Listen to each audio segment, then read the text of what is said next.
You know, usually I don't like to spoil these things, but we do have a mystery guest today. Kevin Durant joins the program. No, I'm kidding. This should be fun.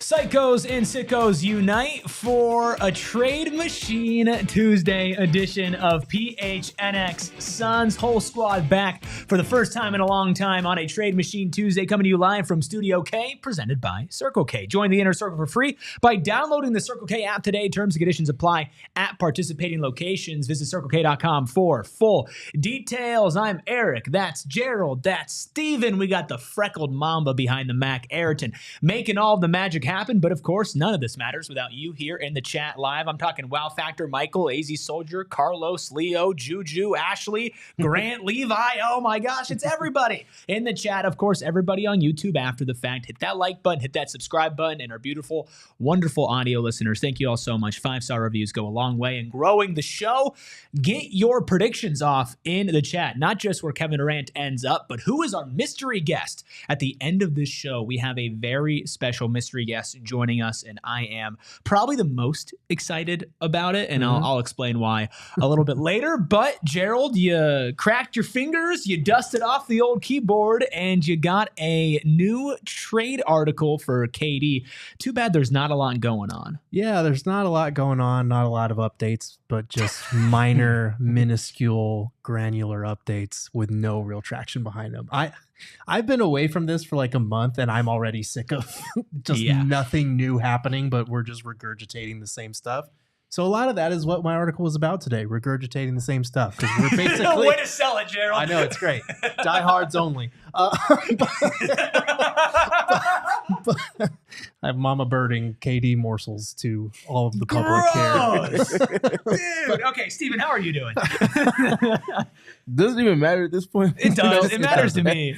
I'm doing great, man. A lot of fun basketball going on.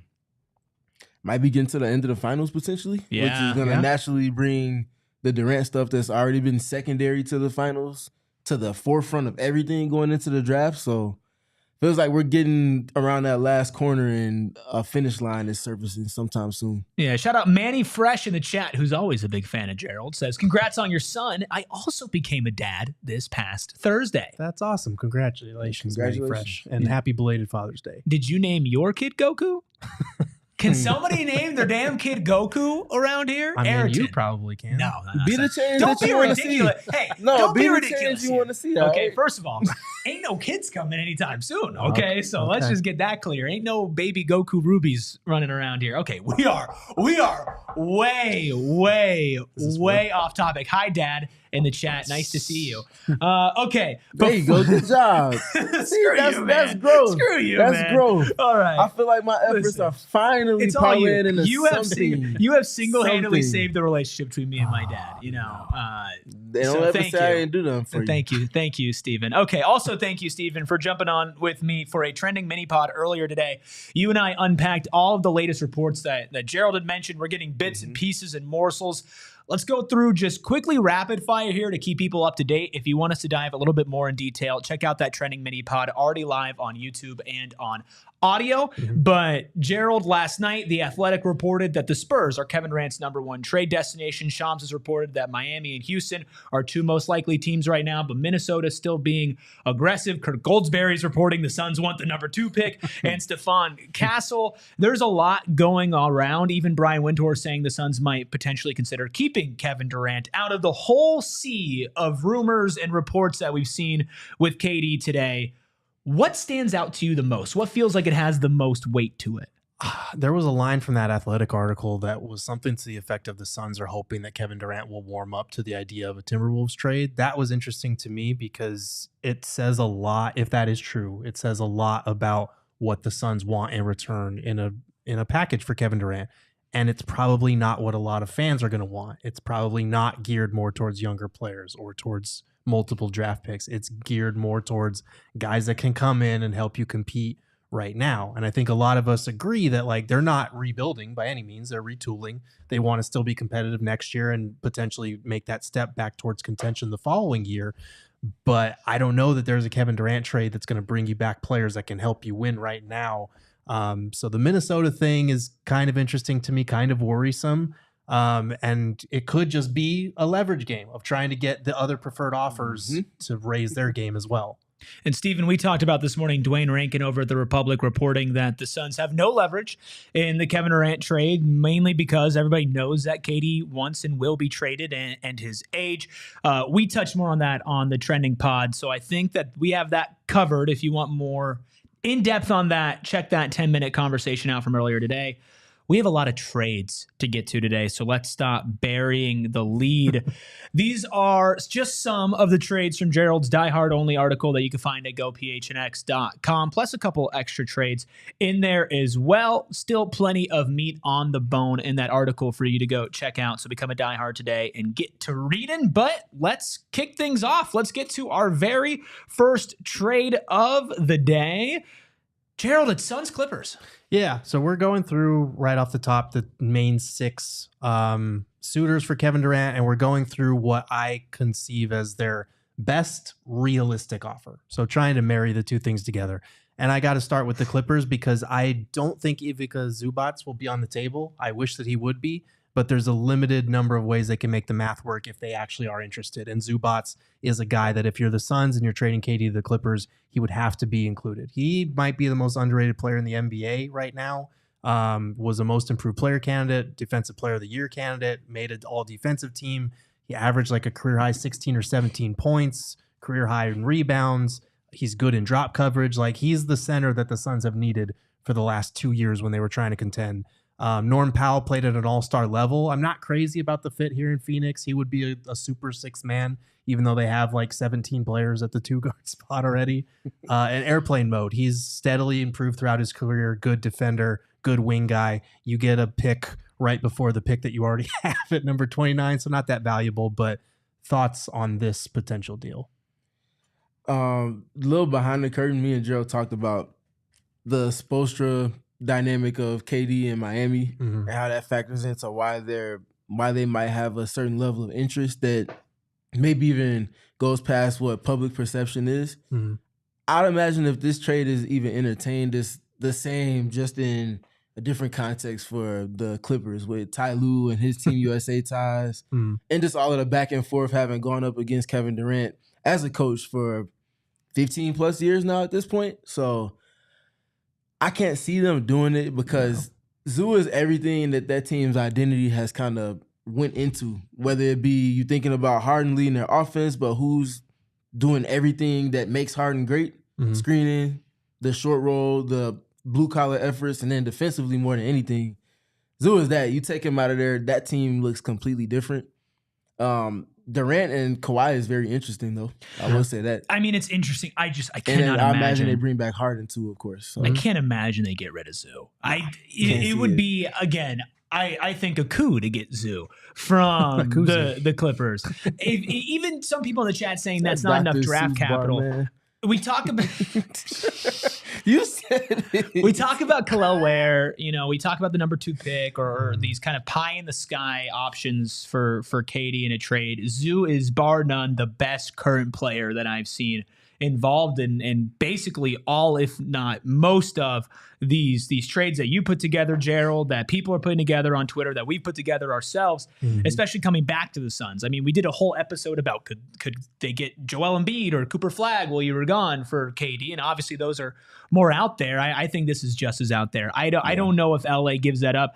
Isn't it possible that they could technically put together a package without Zubac? I think if you put like Bogdanovich, Powell, Jones, but that's the only alternative. And at that point, if you're the Not Suns, doing that. nah, Right. there's no interest there. Like I like Bogdanovich, but again, how many two guards do you need on this What roster? if we just put out 5 shooting guards for a lineup? Yeah, there you go. And then Ben Simmons. We just throw Ben Simmons in there. And that might be the lineup next year. I will say though, just playing, not even devil's advocate, but just thinking about it from a different perspective. Would the Clippers entertain this if they had another option at the 5? Yeah. In their back pocket, If like they did. a contingency plan. Okay, if we can get KD, obviously losing Zoo hurts, but if we can find somebody that does 75, 80% of what he does, what he brought to us, with KD, it's more feasible. Thinking outside the box. It's more feasible then, but you have to have that domino lined up, which they currently don't. For sure. And Tony in the chat says, keep this in mind. The Clippers haven't won much. They keep getting only so far. They might want a change. I don't think that it's out of the question for the Clippers to do something. But out of all the pieces for them to move, I just don't know why they would do Zoo. Some people are saying, who's the special guest? Who's the mystery guest? Why would we tell you who the mystery guest is? It's a mystery. It's a mystery, and it is All City Spirit Week. Before we keep going here, I want to shout out Big Brothers Big Sisters. We are trying to raise $10,000 across All City. We are currently at almost $2,500 across all of our markets. Help us out. There's a donate button below the chat button, not super chats. You can still drop super chats. We'll still read them. It still helps us out. But donate to Big Brothers Big Sisters of America. We're doing all of this for them. We have a mystery guest later today, musical chairs tomorrow, fundraiser day on Thursday, and a Die Hard day where the Die Hards plan our show on Friday. Luckily, there's nothing going on during Spirit Week for the Suns. So let's knock another trade out here before we hit our first break, Gerald. Yeah, so let's go with the Raptors trade, the other dark horse that's kind of coming into the woodworks here over the last week or so. Emmanuel Quickly, Jakob Poeltl, the number 9 overall pick, and a 2029 first round pick. We heard from Jake Fisher recently that the Raptors are mulling either Quickly or Barrett. It can't be Quickly, Barrett, and Poeltl. The math doesn't add up there, so it would either have to be Quickly or it'd have to be Barrett. I am very much on the record that RJ Barrett is a terrible fit for next to Devin Booker. I like Quickly better. He's a good defender. He's a little undersized, but he's been consistently averaging 17 and 5 over the last couple seasons. Good defender. Jakob Poeltl, we all know how I felt about him. He's a little past his prime, but a decent defender who's been kind of wasting away in Toronto. You get a better pick than you would get if you got your own Rockets pick back. And in addition to that, you get an extra first round pick. I don't know why the Raptors do this. Everyone we've talked to doesn't know why the Raptors do this. Yeah. But if they want to do it, this is what it would probably look like. I don't love it. I mean, the number 9 pick is definitely something. It's I think the best realistic pick that you're looking at, Stephen, that alongside 10 with Houston. Poeltl is something. He's definitely past his prime, but is a serviceable starting center, and Quickly is again something. But I'm kind of with chat. I don't know about you, Stephen. I'm not the biggest fan of most Toronto deals. Well, I like the number 9 for sure. Yeah. I think getting 9 and still having 29 on the back end that you could inevitably flip if you wanted to. And naturally, there will be a lot of teams that would love to have that pick, probably more than you thought going into the draft. I think that's something that will help for sure, get you some maybe win-now talent to go in addition to this trade. I think Quickly is a piece that makes sense around Devin Booker, especially with the ambiguity at the point guard position right now. But naturally, he's also somebody that you can flip because he's still very young. And he still has attention that he would garner on the market as well. And then obviously, naturally, you get a starting caliber center, which feels like the one word we've been speaking about more than anything, not Kevin Durant specific, and that's getting a starting caliber center for this team. Right. BS in the chat says if that's the best offer, do it. There's also somebody said, it's Big Ten Jed says, Papa Gerald, they're in the East. That's why you do it. How much of a factor is it to you, Gerald, that you don't, if you're in this position for the Suns and you're trading Kevin Durant, how much are you thinking about what conference he goes to? I think you're thinking about what is the best return for the Suns. I've consistently stood on this, and I think it matters more if you're a contending team, but I don't think the Suns are looking around the West like who's going to be our main competition. They're just trying to look ahead to the next 6 months of how can we put a good team around Devin Booker for next season that gives us a path to being great in the near future. So as much as it would hurt to see Kevin Durant, on the Spurs or like, God forbid, the Lakers hadn't traded for Luka Doncic and they were in the running for this, that would be gross. but you do what gets you the best return and puts your team in the best position. If you can trade him to the East over a Western team, I think that gives you a little bit of edge there. You would rather trade him away from your conference, but ultimately you get the best return possible. I think there's a lot of give and take, but I think that's probably the biggest positive is that you don't have to pigeonhole yourself to say we're not doing deals with Western Conference teams because we don't want anybody in our way. Yeah. You want to get out your own way before anything else. And I think that's a major positive because imagine if you only had to look at the leverage that Miami will have, knowing that you're trying to contend, knowing you don't want to send them to any of the teams in the West. Is Miami's literally the only relevant team that's been in the Durant sweepstakes right now. Right. So I think that certainly matters in terms of what we're looking at right now. To me, it's kind of the same thing as Kevin Durant's desires on where he wants to go. It's something that you can take in, and if you're weighing two equal options, it might be a good tiebreaker, right? Like, hey, we have a good offer from Miami, and we have a good offer from Houston, and we're stuck. We're tied between those two. Let's just send him out east so we don't have to play him multiple times a year, right? So that's kind of, for me, the same way it's, hey, if we have two offers that we like equally and KD wants to go to one of those teams, let's not make him too mad. Let's send him there. But I'm not letting that dictate what the package coming back is if it's definitely not the best one that you could get. We have a ton more trades. We have a mystery guest. Keep on sounding off in the comments who you think that mystery guest is. Drop your own trades in the chat. Maybe drop a super chat if you want us to read it here live and donate to Big Brothers Big Sisters of America. We will be back after this break talking more KD trades. Gerald, yes. Tell me how many times you've been, now that you're back, I'm just using you in every single ad read. Sure. How many times have you made a bet or a deal or a handshake with somebody and they skimped out on you? Never. Okay, never mind. I hold people accountable. You hold people accountable. Then you'll love VMe. VMe is the first of its kind person-to-person betting app, and there's finally an app where you can bet anyone, anything, at any time, and they're proud to partner with us to launch a brand new way to bet. Wagers can be for free or for money. Bet on anything like sports, video games like Madden, 2K, COD, fantasy matchups, golf games, poker nights, push-up contests, like the baby race at the Suns game. If you want to sign up, Goku for that. There you go. You can bet on it with the other parents around you with VMe. You don't have to worry about the Venmo guy. You know what I mean when I say the Venmo guy? Is, oh yeah, I'll Venmo you. Oh, Stephen, don't worry about it. I'll Venmo you. No, you don't have to worry about that with VMe. Download the VMe app and play today, and make sure you use code PHNX. It's available on the App Store and Google Play. VMe, anyone, anything, and any time. Also, big shout out to Branded Bills. You can see behind me a bunch of other way. It's mirrored on the screen. They have those guys. The Branded Bills hats, they're amazing. I always love throwing on my Branded Bills hats, specifically when I'm being active, whether it's hiking, playing basketball, or it's just damn hot outside, which is always. The fabric is so breathable, it looks so good, and it doesn't deteriorate, it doesn't fall apart at the seams. The logo is made out of a nice plastic. Plus, if you're trying to get your own Branded Bills, represent your own company, your own fantasy football league, whatever it might be, the best place to get gear that stands apart from the crowd, it's Branded Bills. I'm talking snapbacks, truckers, fitted, beanies, or tees. Branded Bills has you covered with performance and with styles. They have partnerships with elite programs, elite schools like the Arizona State University, and, charity work with, U of A, if you even care. Partner with the Phoenix Suns. You get their hats at PHX Arena, and of course, they're a local company out of Mesa, Arizona. Head to brandedbills.com. Use code BBPHNX for 15% off your first order. That's code BBPHNX for 15% off your first order.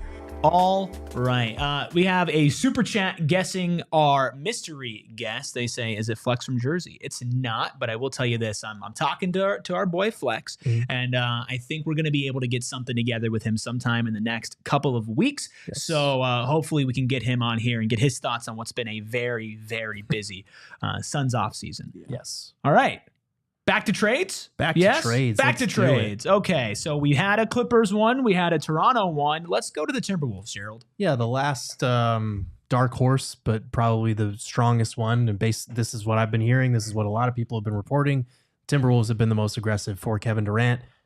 Potentially the biggest hang up here is that Kevin Durant doesn't want to play there, doesn't want to extend there. This is going to come down to, for the Timberwolves, it's either Julius Randle opting in to his player option. I think it's like $31 million. And then being trade eligible as the main centerpiece, or the Suns go for Rudy Gobert. And I think Julius Randle, he might be the better individual player. He could help the Suns in terms of being a walking paint touch, a guy who gets downhill. I think when the Timberwolves asked him to be kind of their point forward, he really thrived for them, and he played well for them in the playoffs too during the run to the conference finals. but I don't think he's the guy that you want to build a Kevin Durant trade around, because he has 1 year left on his deal if he opts in. And so you're either trading Kevin Durant for 1 year of Julius Randle or for a long-term Julius Randle extension, and I'm not sure which of those scenarios would be worse. Rudy Gobert, we clown him. We have consistently clowned him for years for various reasons. He can change your defense single-handedly. Mm-hmm. He is the exact type of big that would thrive under Jordan Ott, and we know that this was a bottom 5 defense last year. So it's either Rudy Gobert or Julius Randle that you're building a Wolves package around. Dante DiVincenzo's thrown in for another 2-guard to salary fill things. You're hoping that Rob Dillingham and that number 17 pick can turn into something. I'm not convinced either one has a ton of value, but they're kind of sweeteners in here. I imagine a Rudy Gobert-led defense hasn't been worse than 15th. No. In the league since, 2014? Maybe 15? His bench days in Utah. Yeah, exactly. To that point, I know it's not going to be something that Suns fans probably want to hear, at least most Suns fans, but the ones that can kind of see the vision of what's trying to be put together, you have to start somewhere. Mm-hmm. And the one way to try to undo the things of the past 2 seasons that left a lot more to be desired, whether it be in a timely sense or in a game-by-game sense in terms of the defense last season, bring in Rudy Gobert. Mm-hmm. He's going to completely shift your culture. The same way that a player like Devin Booker is an offense in and of himself, Rudy Gobert is equally, but even better on the defensive end because he's literally an all-time great. That shape shifts everything. Gerald, one of the things that you missed while you were gone is so it kind of started while you were here. The Rudy Gobert stuff, right. the Gobert glaze. Gobert glaze, it continued. Mm-hmm. So I don't like Rudy Gobert. I want to make that clear. Okay. The dude is walking backwards into the Hall of Fame. Yeah. And bar none would be the best center probably in Suns history if he walked through the door. Alvin Adams, DeAndre Ayton, Marcin Gortat, Shaq. Again, sorry. And I don't think Gobert's at the prime of his career, but it is the best option probably that you have as an established center right now. Now, would I rather have him over a Kel'el Ware or a Walker Kessler or a Zubats or whatever? No, I wouldn't. But I'm starting to talk myself a little bit more into a Gobert-led Minnesota deal. Now, I like your deal, but I believe Minnesota has the 30th or the 31st pick. I think the 31st pick in this year's draft. Yeah, I believe Minnesota has. I'd like that or maybe some more future capital considering, Gobert's value is not nearly as high as it was a couple of years ago. DiVincenzo's value isn't extremely high. And Dillingham, obviously, as a rookie on a contending team, didn't have a lot to offer there, and you're taking a swing, but he is a former top 10 pick. I definitely think that if you are able to get this package, it's not necessarily leaning into a rebuild, especially if you get 2 picks this year, but I think it's enough to field a competitive team around Book this year to maybe teach Oso and Nick Richards a couple of things from Gobert on the defensive side of things and a couple draft picks. To me, realistically speaking, Gerald, this feels like one of the trades that I could see popping up in my notifications on the timeline. It does, and it feels like right now there's a leverage game between Kevin Durant's people who are saying Kevin Durant doesn't want to go there. He's not going to extend there, and the Suns who are saying, well, we kind of like this Timberwolves offer. If Kevin Durant came around, maybe we could part of that could be about the Timberwolves, and part of that could be about, hey, San Antonio, Houston, Miami. If you want this guy, you've got to beat this. You've got to give us a little bit more than you're willing to give. Hopefully the gambit works if that's what it is. If it is a Rudy Gobert package, it is kind of what it is. But I do think this Timberwolves package, if you're a Suns fan that wants to see this team competitive next year and not waste a year of Devin Booker's prime, this might be the best one that we get. And I think if you're the Timberwolves, you want it to be around Randle because you're trading for Kevin Durant. You don't want your defensive centerpiece to go out the door. For the people saying Jaden McDaniels, the math really doesn't work out in that case, and Jaden would probably be off limits anyway. Even if it did work out, I can't imagine Minnesota trades. Yeah. Well, speaking of trades, hey, look at that. We have another one. Look at that. It's the Miami Heat. Kevin Durant going to Miami, South Beach. The Suns getting Andrew Wiggins, Duncan Robinson's expiring, I think it's like $19 million salary. They are throwing in Kel'el Ware, which is kind of the hang up to this point. And they're throwing in the number 20 overall pick. I think if you're the Suns, you push for an additional first-round pick, maybe in 2031, a year that you currently don't have your own pick. I don't know that the Heat would budge on that since they're not really budging on Khalil Ware right now. This is a plate full of meh to me, and I like Ware, but like he's still a few years away, and he's a guy that has had a questionable motor in Miami, questionable motor during the pre-draft and college process. Wiggins is just kind of there to fill KD's spot in the starting lineup. And Duncan Robinson isn't expiring. And then you have a number 20 pick and number 29. Maybe you can bundle those and move up a few spots, but not crazy about this deal. Not terrible, but if you're the Suns, there's no way in hell you're even considering it without Ware included for me. Yeah, I imagine if he was on the board already, and naturally, like we just got done talking about on the trending Erik, you don't go to the buffet and you just eat the veggies. Yeah, you don't just eat the veggies. No. Nah. You want the whole damn thing. You want everything. Right. You might start with dessert first, honestly. Let's say basic buffet. Okay, let's talk about the important things here. Sure. Basic buffet. What are you looking for? Like, what are you going for first? Meat. Clip it. Okay.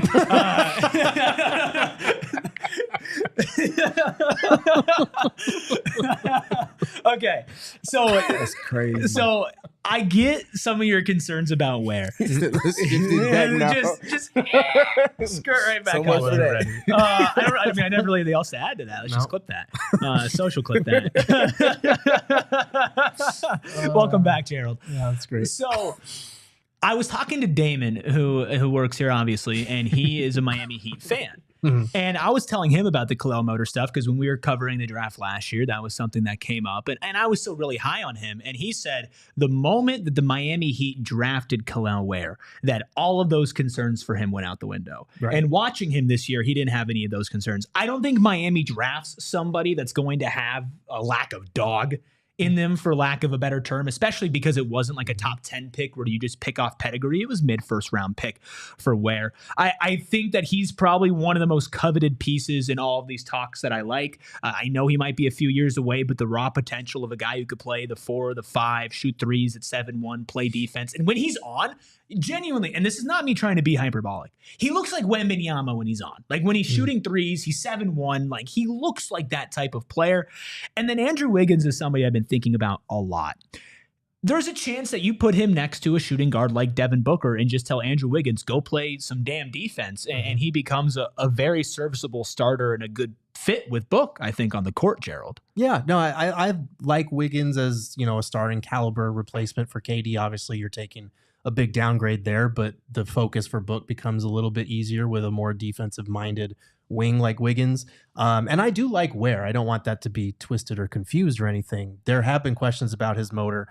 I do still have those concerns just because it was 1 year in Miami, and I think Miami is one of the teams that can get away with drafting a player like that because they have, quote-unquote Heat culture, because they have the right thing. That's something the Suns are still trying to establish. So getting a player like that and putting him into this new thing that you're trying to establish and expecting him to just pick it up, there are some risks that come with that. But on paper, just giving Devin Booker a floor spacing 5, a shot blocking 5 would be a really nice thing to have.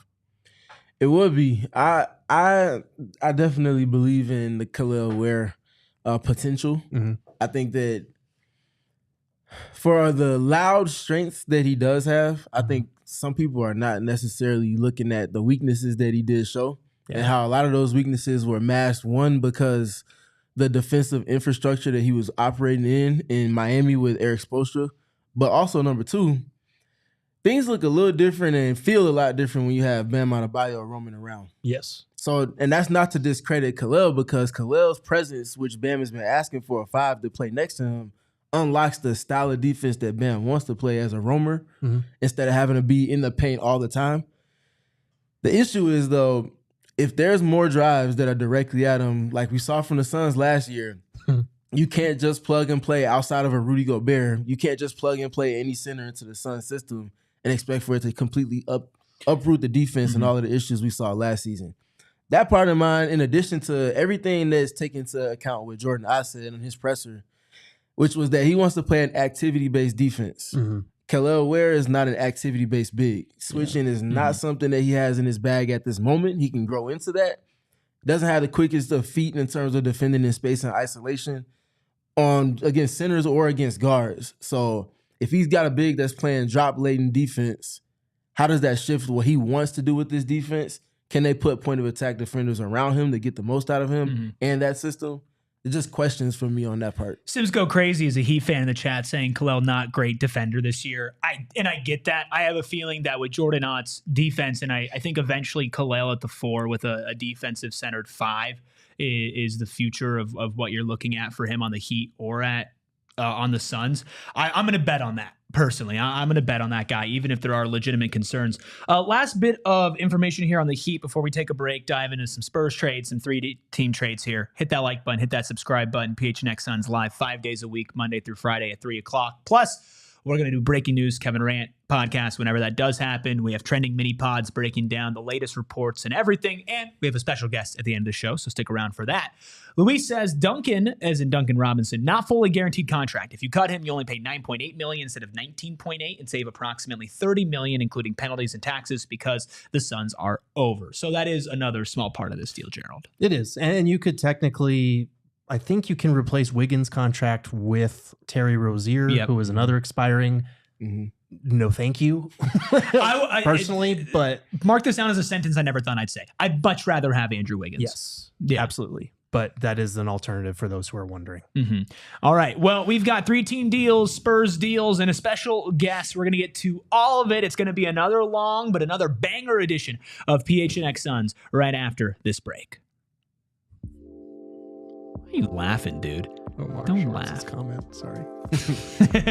That's funny. Listen, Omar, Gerald, Stephen, Ayrton, if you're trying to extend your outdoor living space because it's hot as hell outside, call All Pro Shade Concepts. Hundreds of designs and colors to choose from to match any home. They can work with your pesky HOA for approvals. Motorized, they retract. They are amazing. LED lights to control the light under your patio awning. And right now, you can keep your patio up to 20 degrees cooler.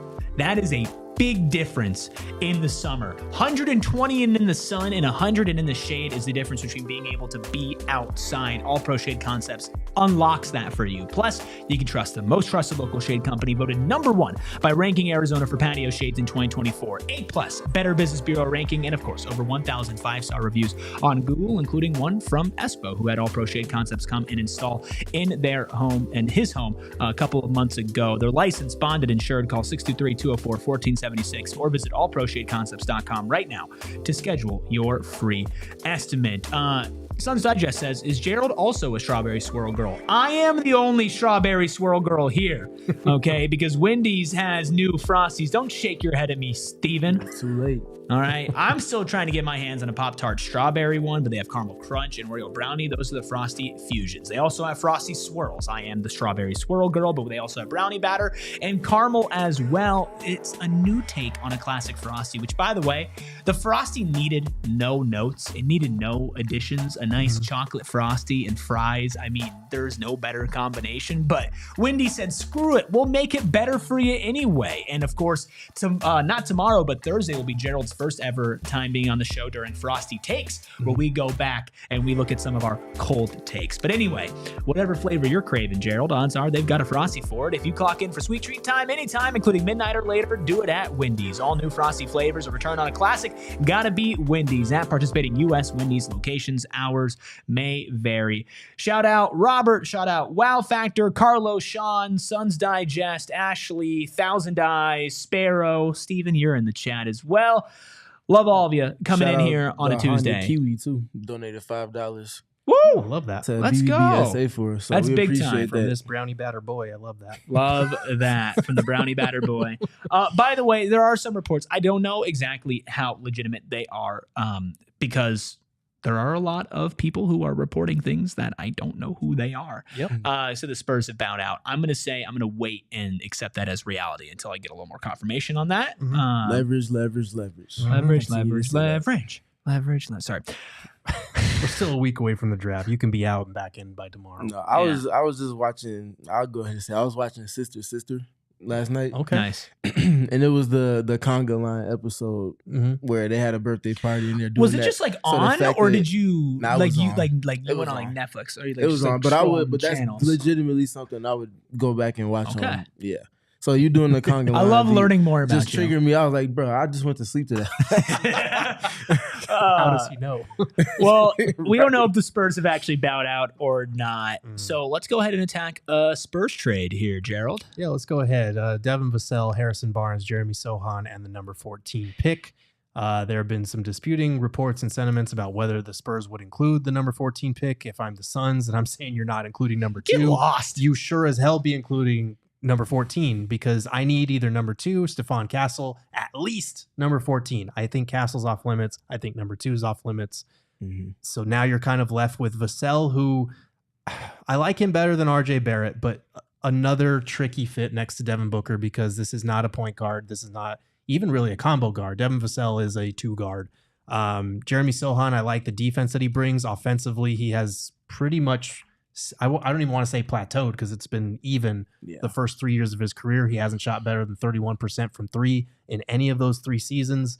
Offensively, he's got a lot to prove. And then Harrison Barnes, he's kind of like the Spurs Andrew Wiggins, like a serviceable starting caliber replacement for KD.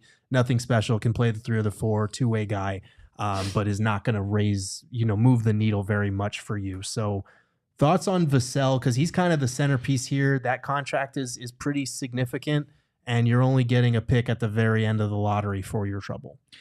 No thanks. Yeah. I'm good. I mean, I've said it over and over the last month while you've been gone, Gerald. I cannot have my main package back for Kevin Durant be a shooting guard. I can't do that. It's too triggering, and it just I like Vassell as a player. But he's not like this lockdown defender that people think he is. Spurs fans have actually lauded him as pretty inconsistent on that end and not showing a lot of growth on that end either. I have to have the 14th pick in this deal. And honestly, Stephen, I'm probably asking for some future draft capital if they're not parting with 2 or Castle. Yeah, I would certainly be looking for more. But at the same time, leverage-wise, I mean, you pigeonhole yourself.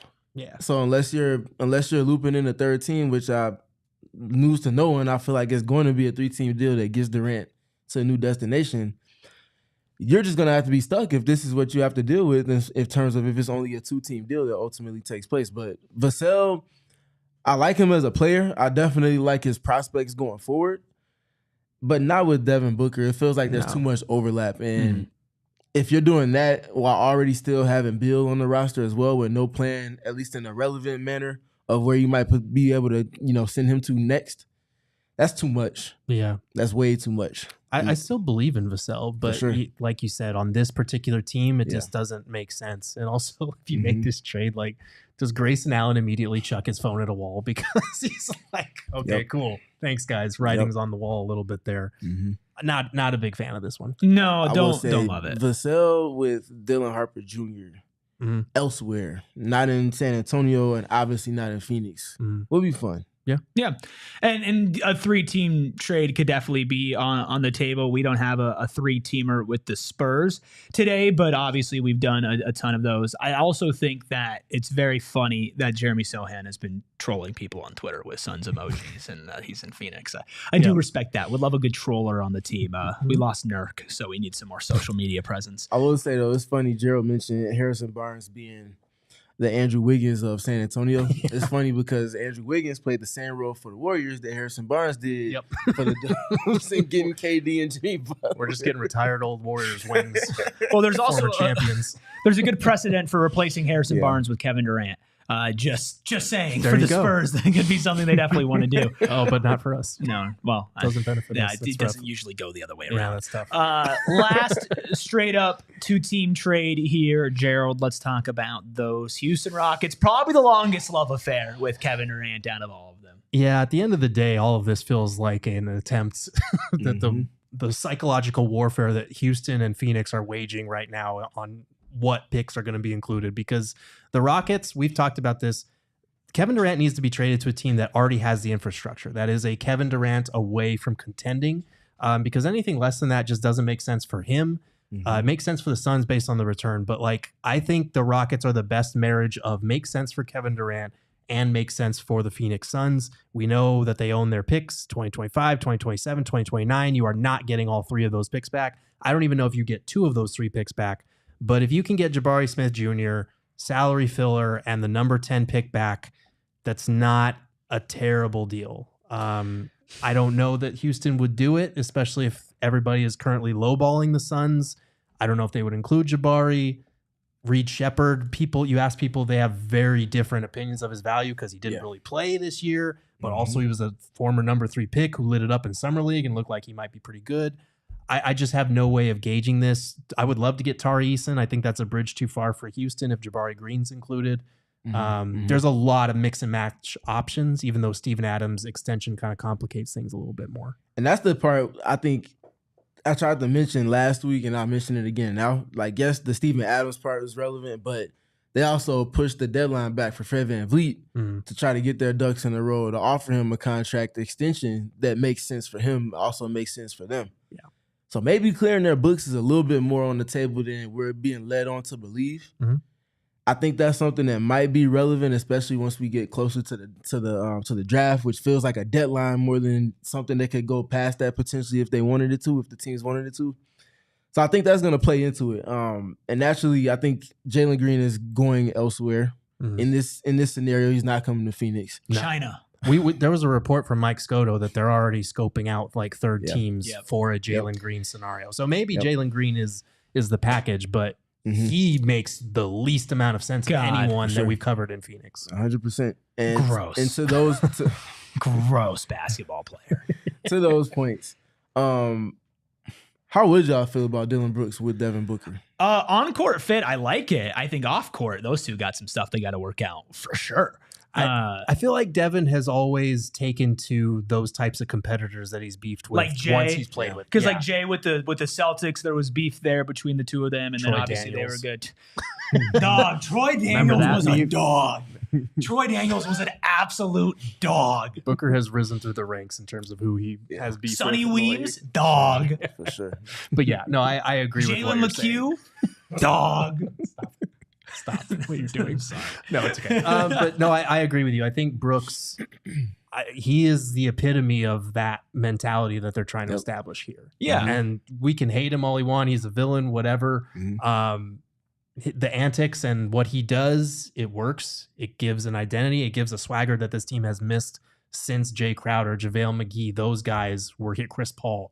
We're here. It gives them an edge, and they desperately need that as they try to build this identity. And I'll give Dillon Brooks credit. He has developed his offensive. He just had a career best 3-point shooting season, and it was like significantly better on volume and efficiency. You got to imagine that doesn't continue to go up, maybe drops down a little bit. But if he's hitting those shots with Houston and that offense, what is he going to do with Devin Booker when he's on the second side and they got to shift to him? I think the efficiency is probably the most impressive part there, less than the actual pure like counting stats.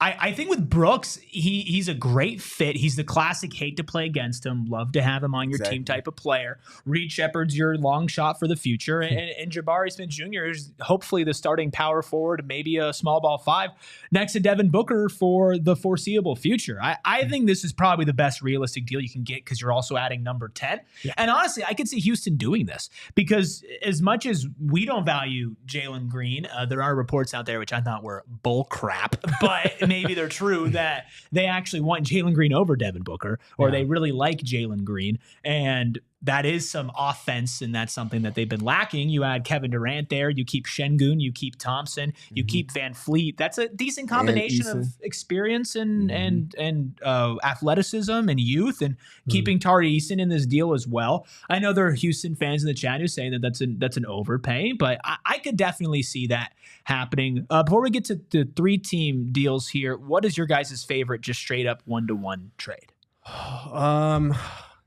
I'd probably go Rockets. I'd probably rank these Rockets, Wolves, Raptors, Spurs, Heat, Clippers. And I have Clippers at the bottom because I don't think Zubats least would be likely. in play. If that was on the table, where would you rank that?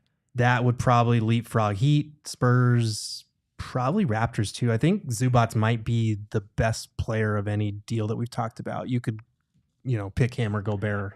I think it rivals the Rockets personally. I think it's just under the Rockets deal. What about you, Steven? Who's your favorite? So who's your two? I would put Rockets 1. If Clippers was likely, I'd put that 2. Give me Khalil 2nd. I'm really high on Khalil Ware. Okay. I get that there are some doubts there, but I just think he can play alongside all the key pieces for this team going forward. So give me Heat 2nd, Timberwolves 3rd. Raptors, then Spurs, and then Clippers obviously lost because that's not going to happen. Yeah. 1 for 1s, I'm about at the same spot that y'all are. That y'all are at. I think I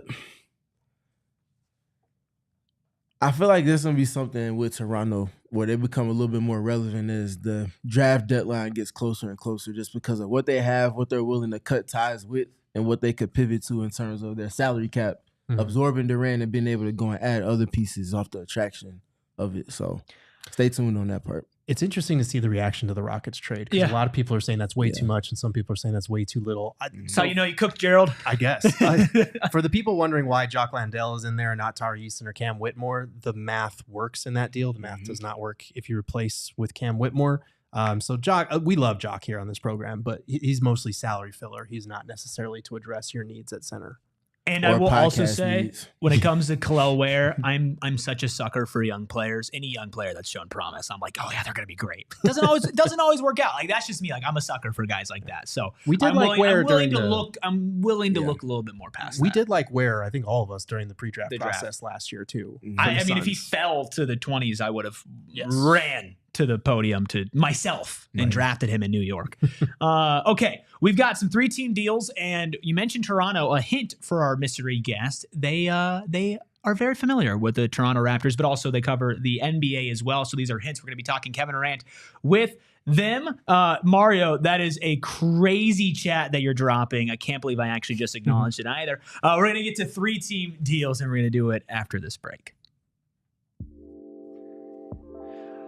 We talk about the ceiling for a Kevin Durant deal, and we talk about the floor, but the floor is not as pretty as Empire Today flooring. Absolutely love Empire Today. Gerald, while you were gone, I was telling people, my lovely wife and I were walking around at a local establishment, and we were shopping, and we looked around, and we literally left because the flooring was so disgusting. I'm talking like I didn't feel comfortable walking on it. It was disgusting. Don't be like that. Get Empire Today. Revamp your flooring, whether you're a small business, whether it's your home, and make sure you have flooring psychos and sickos. Make sure you have flooring professionals do it. People who are going to give you upfront, all-inclusive, clear pricing and next-day installation. We're going to help you pick the right type of flooring to put in your home, next to your furniture and your walls. That's why they also do same-day free in-home estimates. Schedule that estimate today. PHNX listeners can receive a $350 discount when using promo code PHNX. That's right, a $350 off discount. Visit empireday.com/PHNX for details. Restrictions do apply. Also, big shout out to APS for helping us stay cool during the summer. But did you know that nearly half of your energy costs come from cooling and heating?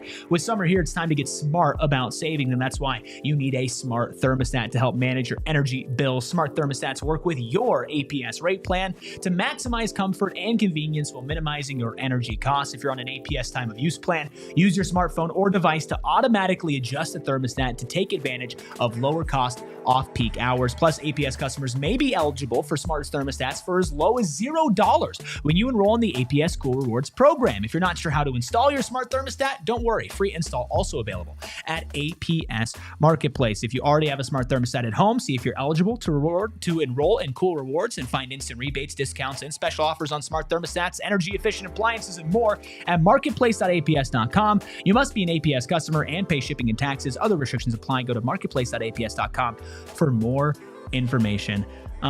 Very funny comments in the chat. Very funny guessing as well about who the mystery guest is. I will say this.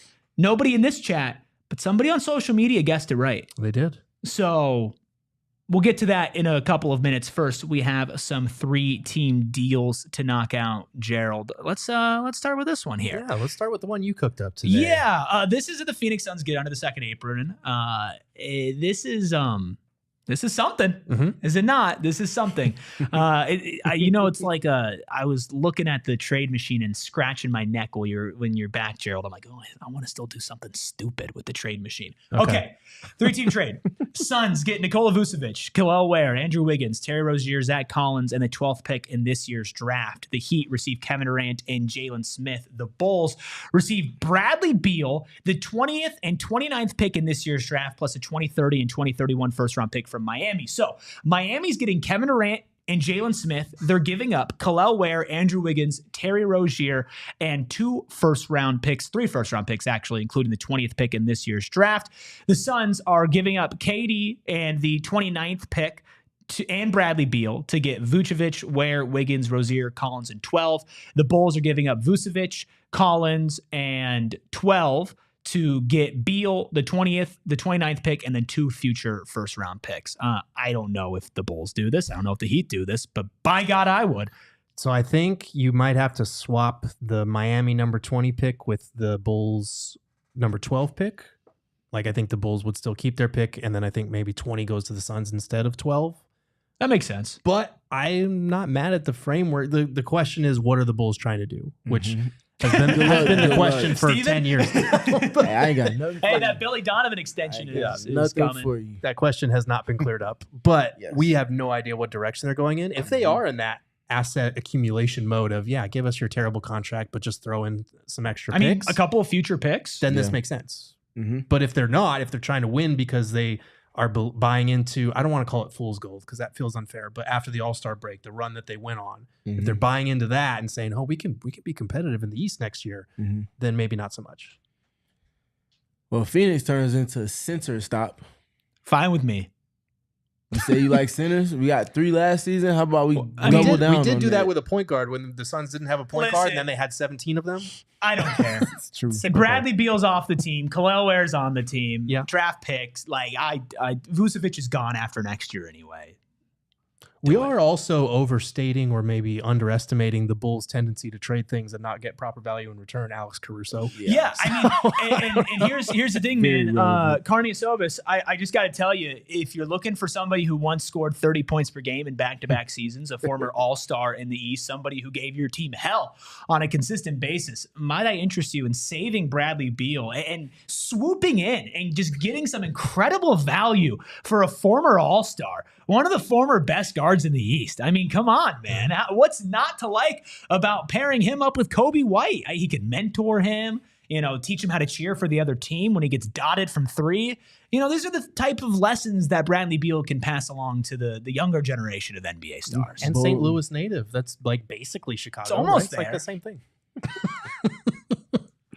It's bold of you to assume that Kobe White is still going to be there for That's one. fair. Yes, I mean, it's also this also hinges on the fact that Bradley Beal says he's okay with going to Chicago, which yeah, probably not. All right, let's move on from that terrible trade and let's get to a Gerald trade. Yeah, let's do a new one. The Suns are in a 3-team deal with the Heat and Nets. So the Suns are getting Cam Johnson from Brooklyn. They're getting Duncan Robinson's expiring and Kel'el Ware from the Heat, along with a 2029 first rounder from Miami. They're also getting number 27 from Brooklyn, which is not that big a deal to give up because that is the worst of Brooklyn's 4 first-round picks in this year's draft. So it's expendable for them. I think they have another pick right at 26 as well. Heat get Kevin Durant. The Nets take on Terry Rozier's expiring contract, and for their troubles, they're given the number 20 pick from Miami as well as a 2031 first-round pick. So the Nets give up Cam Johnson, but they take on a bad contract and get 2 first-rounders for their trouble. They move up from 27 to number 20. The Suns give up KD, get Cam Johnson, Kel'el Ware, and 2 firsts along with an expiring, and the Heat get their guy in KD. Thoughts? Defense be damned. Robinson, Johnson, and Ware as a 3-4-5 out around Devin Booker operating in the mini. Sign me up to give up 150 points per game. Yeah. Steven's not on board with that part, but well, I mean, Devin Booker led the league in 3-point assists last season. He's about to double down on that going into next season, and double down because he's going to be getting attacked on defense. His hand's going to be on his knees, like not the Jimmy Butler means. Yeah, that's definitely something too on that part, dude. So I love when I say something and Steve is just like, dude, I don't even know how to respond. That's definitely something that happened. It's certainly words that came out of your mouth, Erik. Sure. Yeah, I like the framework of it though. I think you're getting to something again, especially if Durant is choosing to go to Miami. Mm-hmm. You could do a lot worse than not bringing in Terry Rozier into your salary cap. Yeah, and also getting a 27 to go with 29, I think is relevant in addition to the 2029 first round pick that you get too. So, futures wise, I like it a lot, but pertaining to next season, yeah. tough. Well, I like this deal, but I like another deal better, and a couple of you have mentioned him in the chat. So let's bring up a slight variation. Let's throw Nick Claxton into the Suns instead of Cam Johnson there. We're going to replace Khalil Ware with Jaime Jaquez, and the Suns are going to get pick number 20. They're going to get a 2031 first from Miami. The Heat are going to get Kevin Durant. The Nets are still going to be taking on Terry Rozier. Instead of getting 2 first-round picks back, they're getting a 2029 first-rounder from Miami. My initial concern is that's not enough considering they're giving up Claxton and taking on Rozier. But outside of that, I really kind of like this deal. I think Nick Claxton, you've spoken about him, Stephen, Erik, all of us. He is a switchable big who his numbers are down. He is the exact type of player who might be available for less than he would have been a few years ago when he was an all defensive caliber player. Switchable big. The exact type of guy that you would love to plug into Jordan Ott's system after Ott just spent this past year working with Evan Mobley and Jared Allen. Yeah, that's exactly what it is. With Claxton in particular, I think a change of scenery will be a breath of fresh air for him that he would certainly relish. I also think that with the Suns in this trade, getting Jaime Jaquez as well, that's another piece that you're betting on his rookie showing a whole lot more than his sophomore year, which was, I feel like it was injury laden more than anything else. That was really kind of why he hit the speed bump that he did, with also a lot of moving parts with Jimmy Butler being in and out and then ultimately gone. There's a lot of differences for him last season. I think he would be a piece that you could build around going forward with Devin Booker in mind, as well as Nick Claxton. Yeah, I like this deal. I still think that with Nick Claxton, there is a worry about did he hit like his peak when he was younger? I'm not too worried about that. I don't think there's as high of an upside as there is with Khalil Ware, especially offensively. I think I take the first package over this one. I still like this one. Also, just for those on audio, to clarify, this deal still has Duncan Robinson coming to the Suns in this deal. We have, I believe, one more trade, Gerald, one more 3-team trade. We're going to get to that. And then we have a special guest. I have one gripe with the chat today. Y'all have been awesome. There's so many of you in here. Just hit the like button and it's free. Literally 1, 2, 3. In that time, you could have hit the like button. You could hit the subscribe button. Let's get one last trade, Gerald. Yeah, let's do it. Let's get crazy. This one's not going to happen, but it's fun.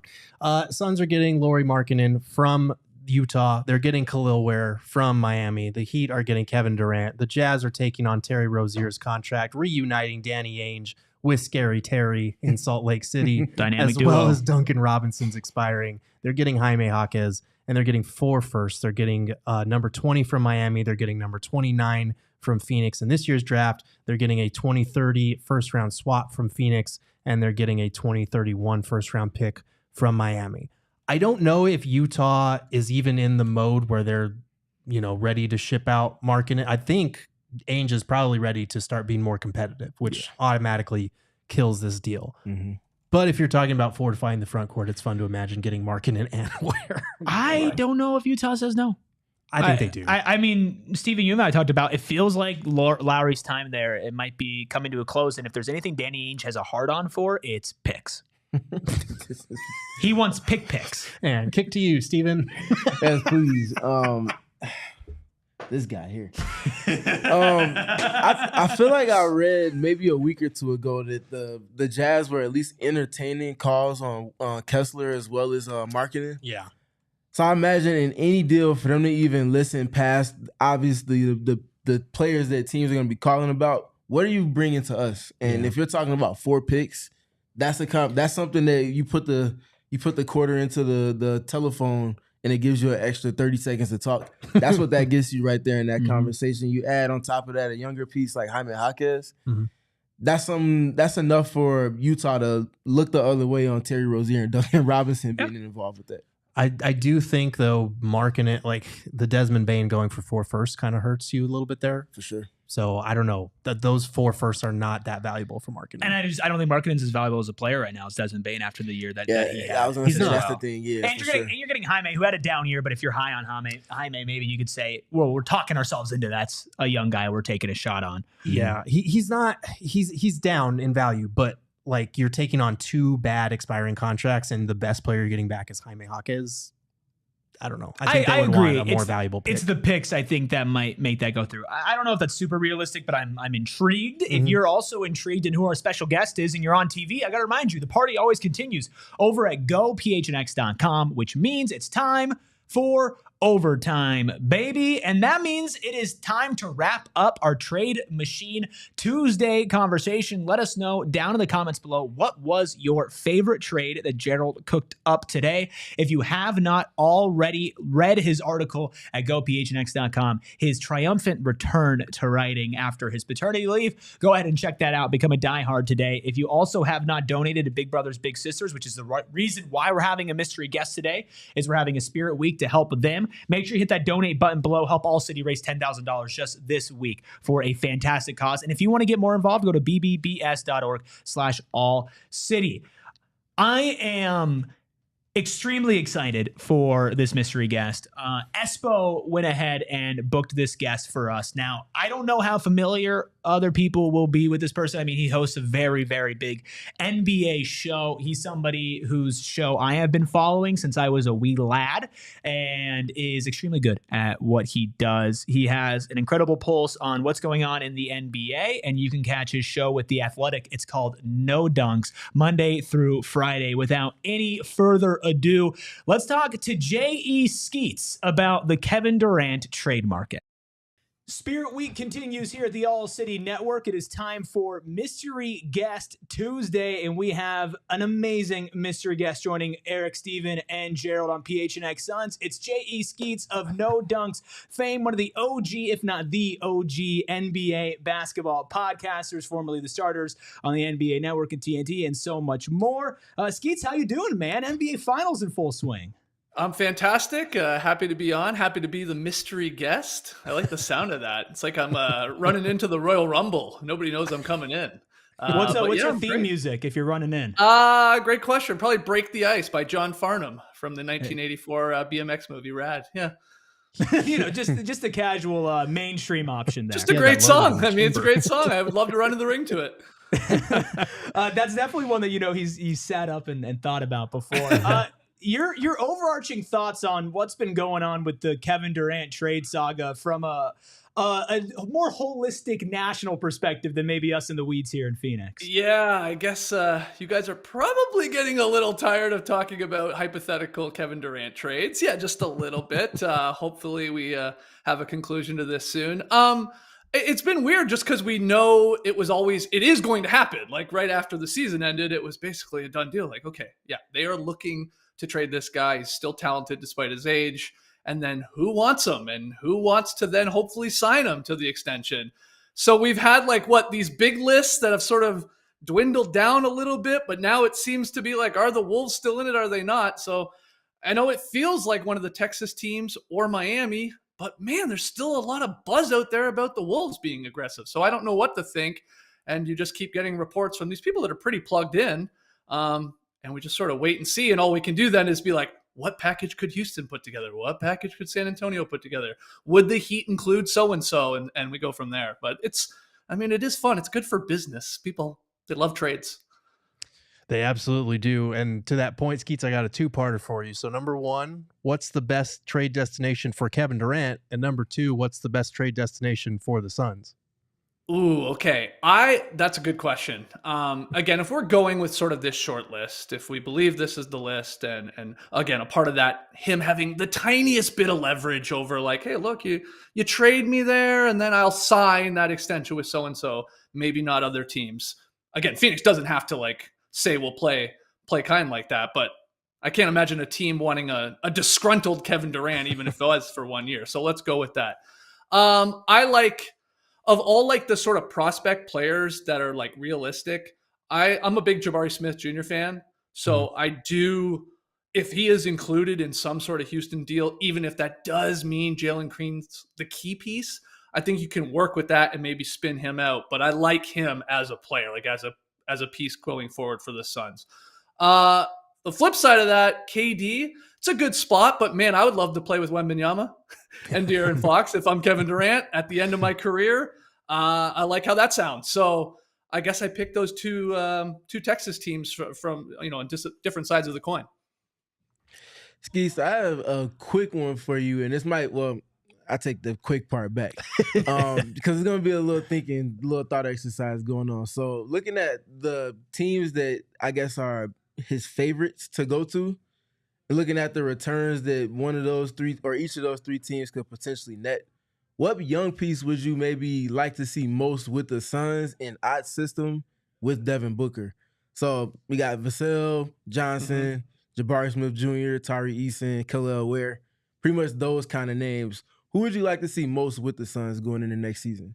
I am higher, like I said, on Jabari Smith Jr. than probably some of the Spurs guys, as good as they are and as talented as they might be. I just love his upside. Kel'el Ware, I mean, yeah, we can get into the Heat one. It does feel, Jake Fisher, I'm sure you guys have talked about this a ton, reporting like that's sort of the hang up, I guess, maybe from the Miami Heat side of things. Like they don't want to include Kel'el Ware. They maybe don't want to include Jaquez Jr. as like, that's the swing piece. You could get it done.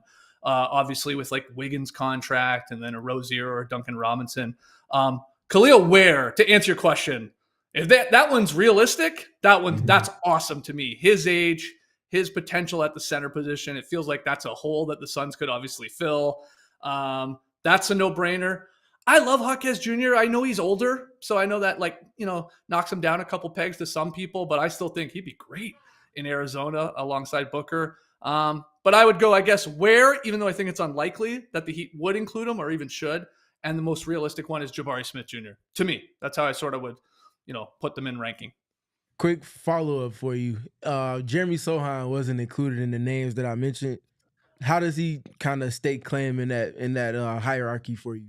Yeah, I am not as high on Jeremy Sohan as some people are. I mean, like he's going to have a long career. There's always a position for him, no doubt. I actually had a chance to see him. I got a chance to go to Paris for those 2 games between the Spurs and the Pacers, and so I got to see him up close. And I like it's he's just not a skilled offensive player, just to be blunt about it. And again, obviously can rebound and defensive minded.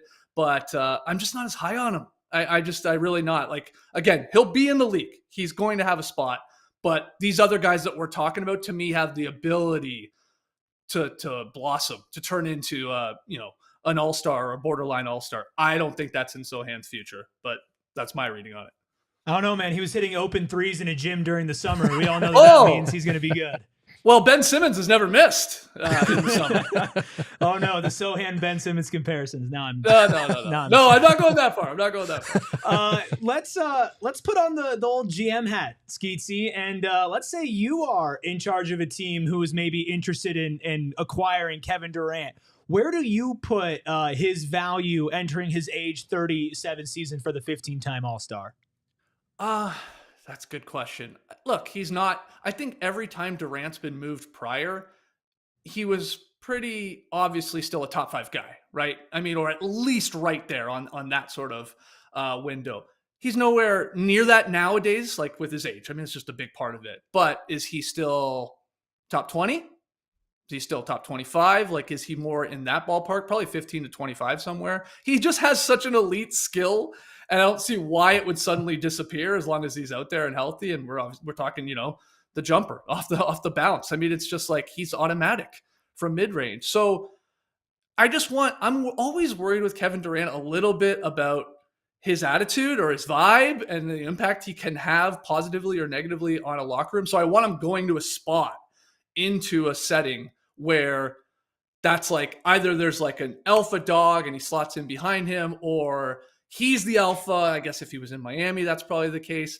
But then just a great system in place to just let the guy hoop and, try and avoid all the other off the court noise and stuff like that. So I'm still high on him. I mean, despite his age, in the right situation, he definitely has proven he can still be a pretty fantastic, like, second banana and can close games and win you games if you get into a playoff setting. You just got to get there, right?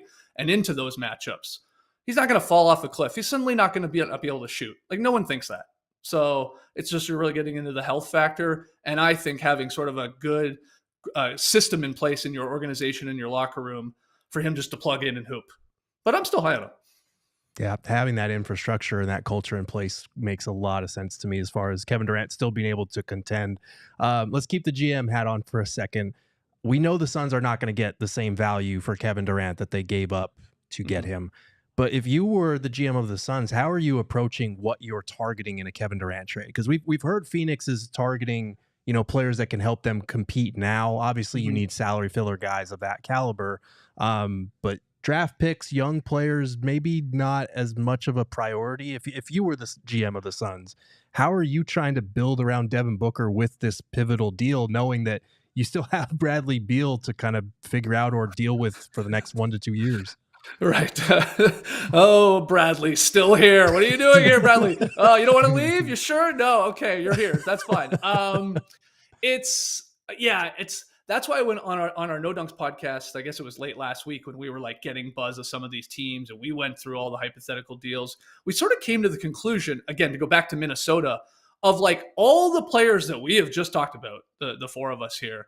It's like the best player right now, if that is the game plan, let's compete with Booker and let's retool on the fly, it would be Julius Randle. Like, again, if that's any potential that there's like a 3 or 4 team trade to get him to Phoenix. So it's him, in my opinion, if you're like looking to at least, compete and get these wins. Because some of these other guys, like, you're hoping to some extent there's either too much overlap with Booker when we're going a little bit green and Vassell's and stuff like that, or they're just young. And it's like, man, we're hoping Jabari Smith Jr. turns into an all-star, or we're hoping, one of the maybe Heat guys sort of levels up. But right now it's Randall to me.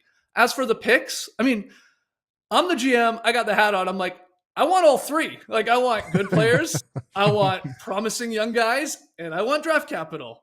And I think, again, you guys have talked about this like nonstop, but like, that's why the Rockets having Phoenix's draft capital, there is something where it's like, let's at least get that back. At least we have the control then. All these other ones that we talk about in the 20s, 30s, and the 32s, and they're coming by swaps. And it's like, you got to have a lot of things go your way to, for those picks to like obviously pay off or even to fall high.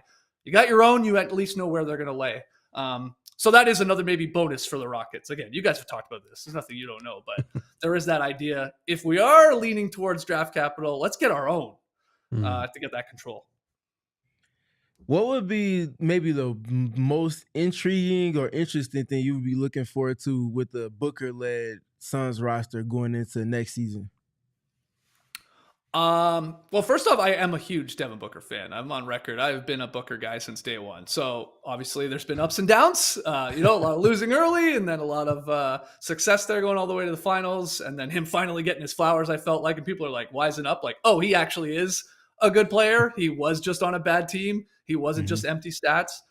Little bit of a down here this last year, which was a little unfortunate, but I just need guys around him that can play a little defense, can obviously just plug in the holes. Like, I feel so good with him, obviously scoring the ball. He's improved as a playmaker. And then end of a game, I love going through him still. Like, you're going to operate through him. But we got to get some stops, and we have to just at least have a bit of an effort on the defensive end. And that's why we go to that Khalil Ware talk, like that idea, I think, of like a promising, young, defensive-minded center, little rim runner. You see like the Lively type comparisons. That makes sense. But yeah, they do need, it's been weird. Like, they went all in. They went all in on like these guys that can score, right? With KD and the Beal factor and Booker. And it's like a little too much of that. I think we're seeing, even use the Thunder in the finals as an example. It's like, you don't need every guy to be able to go get 25. They're all NBA players. They can all get you that on any given night. But the consistent guys, we need 2. We need 3 of those guys. Like when you look at the Thunder example, then we need your dogs. We need those guys. And if you're Phoenix, you're hoping that you have a couple on the come up, or you can get some more in this hypothetical KD trade. So that's what I'm looking at. We're wrapping things up here with J.E. Skeets of the No Dunks podcast, daily NBA show over on The Athletic. There's a lot of doom and gloom here locally in Phoenix about the next couple of years and the future of this franchise, even beyond a Kevin Durant trade. Where do you stand on how quickly Phoenix might be able to dig themselves out of this hole they got themselves into and get back into at least relevancy in the Western Conference, if not contention? I don't think we're looking at like a 5 or 6 year like plan here at all. I mean, like again, you the Suns were a laughing stock of the league for years and couldn't win it all. And then they turned into obviously a competent franchise, and they had a superstar in Booker, and they made some big splashy plays. Maybe, overplayed their hand. I guess we can look back and say now maybe they wouldn't have done some of these moves, whatever. But I don't think they're super far off. Now you can pivot and you can blow it all up, and like Booker's on the trade deadline. That guy wants to be there though, so that's refreshing. But I was like thinking, like, I grew up a Raptors fan. I mean, they were garbage forever, right? And then then the infrastructure and the guys got in place, and it was led by Lowry and it was DeRozan. They couldn't get over the LeBron hump, kept banging their head into that wall. But then they made the big move that paid off, and that was Kawhi. And since then, it's sort of now they've started to slow down and holding on with some draft picks. But like, it takes like one or two guys alongside a guy you already have in Booker to sort of like click. And I don't think it's far-fetched. I don't know about this coming season, but like 2 years from now, would I be shocked if they're back in the very loaded, competitive West? Not at all. Not at all. Because so quickly this league changes. I mean, just in terms of trades, in terms of like, oh, you had the 12th pick and that guy suddenly turns into an all-star in his third year, all-NBA guy like Jalen Williams. Like, we don't know. Like, the draft is such a crapshoot as it is. So I'm not like, I know Suns fans right now, oh boy, here we go. This is going to be brutal. It could be bad for a year. And I'm not even that convinced it's going to be brutal. So I still think this is going to be a competitive team. And I mean, really, it's like, wait to see what they get back for KD. Maybe I'll change my tune when we see what actually comes back. But I have some faith that there's enough teams sort of interested that like they can slow play this a tiny bit to like maybe get another young player or another draft pick. And seems like that's what they're doing here. Why they're not rushing to be like, okay, we'll take that one. Okay, really quick, since you are a Raptors fan, there has been some links between the Raptors and Kevin Durant. Does that make any sense to you at all? It really doesn't. It doesn't.